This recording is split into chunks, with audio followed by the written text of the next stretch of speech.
नमस्कार, मैं शुभांशी त्रिपाठी और आप देख रहे हैं जन एक्सप्रेस। आज की सबसे बड़ी खबर देश की सबसे प्रतिष्ठित मेडिकल प्रवेश परीक्षा नीट यूजी 2026 से जुड़ी है। एक ऐसी परीक्षा जिस पर लाखों छात्रों का भविष्य टिका होता है, लेकिन अब उसी परीक्षा पर उठ रहे हैं गंभीर सवाल।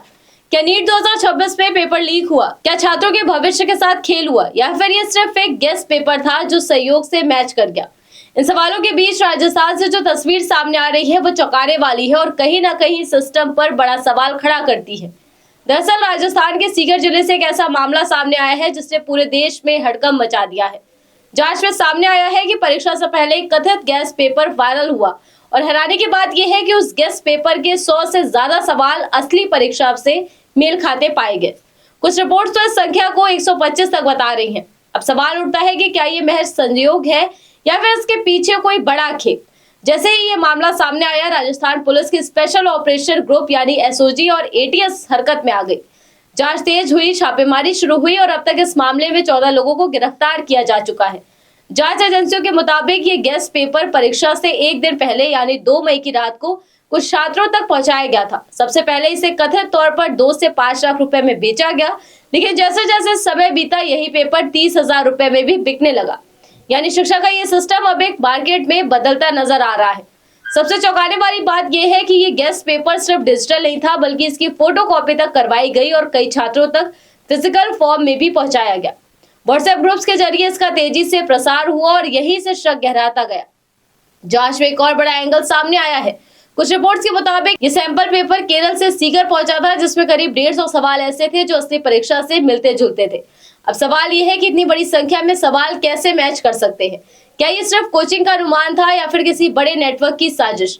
परीक्षा वाले दिन ही कुछ छात्रों ने इस पूरे मामले की शिकायत भी दर्ज कराई थी, लेकिन उस वक्त इसे गंभीरता से नहीं लिया गया। बाद में 7 मई को जब मामला बढ़ा तो नेशनल टेस्टिंग एजेंसी यानी एनटीए तक भी ये जानकारी पहुंची और फिर इसे केंद्रीय एजेंसियों को भेजा गया। हालांकि एनटीए ने अपने बयान में साफ कहा है कि परीक्षा पूरी सुरक्षा के साथ आयोजित हुई थी। एजेंसी के मुताबिक प्रश्न पत्र जीपीएस ट्रैकिंग वाले वाहनों से भेजे गए, यूनिक वाटर मार्क का इस्तेमाल हुआ, एआई आधारित सीसीटीवी निगरानी थी, बायोमेट्रिक वेरिफिकेशन हुआ और 5G जैमर तक लगाए गए। यानी सुरक्षा में कोई कमी नहीं थी, लेकिन सवाल अभी भी वही है। अगर सब कुछ इतना सुरक्षित था तो फिर ये गैस पेपर इतना सटीक कैसे निकला? क्या सिस्टम में कहीं कोई इनसाइड लिंक है? क्या कोई संगठित गिरोह इस पूरे खेल को चला रहा है? इन्हीं सवालों के जवाब तलाशने के लिए एसओजी अब सीकर के हॉस्टलों, छात्रों के मोबाइल फोन, व्हाट्सएप चैट्स और कॉल डिटेल्स की गहराई से जांच कर रही है। जांच देहरादून तक पहुंच चुकी है, जहां से एक आरोपी को गिरफ्तार किया गया है और अब उसे राजस्थान लाया गया। इस पूरे मामले में एक बात साफ है, ये सिर्फ एक गेस्ट पेपर का मामला नहीं लग रहा, बल्कि इसके पीछे एक बड़ा नेटवर्क होने की आशंका है। और अगर ये सच साबित होता है तो ये सिर्फ एक राज्य नहीं बल्कि पूरे देश के शिक्षा सिस्टम के लिए एक बड़ा खतरा होगा। क्योंकि नीट जैसी परीक्षा में अगर पारदर्शिता पर सवाल उठते हैं तो ये लाखों छात्रों के भरोसे को तोड़ देता है। फिलहाल जांच जारी है, एजेंसियां हर एंगल से मामले को खंगाल रही हैं और एनटीए ने भी साफ कहा है कि जांच पूरी होने के बाद ही कोई अंतिम निष्कर्ष सामने आएगा।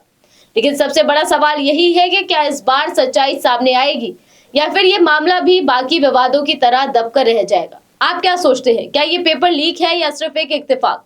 इन सवालों के साथ फिलहाल इस खबर में बस इतना ही। देश दुनिया की ऐसी और तमाम खबरों को जानने के लिए आप देखते रहिए जन एक्सप्रेस। धन्यवाद।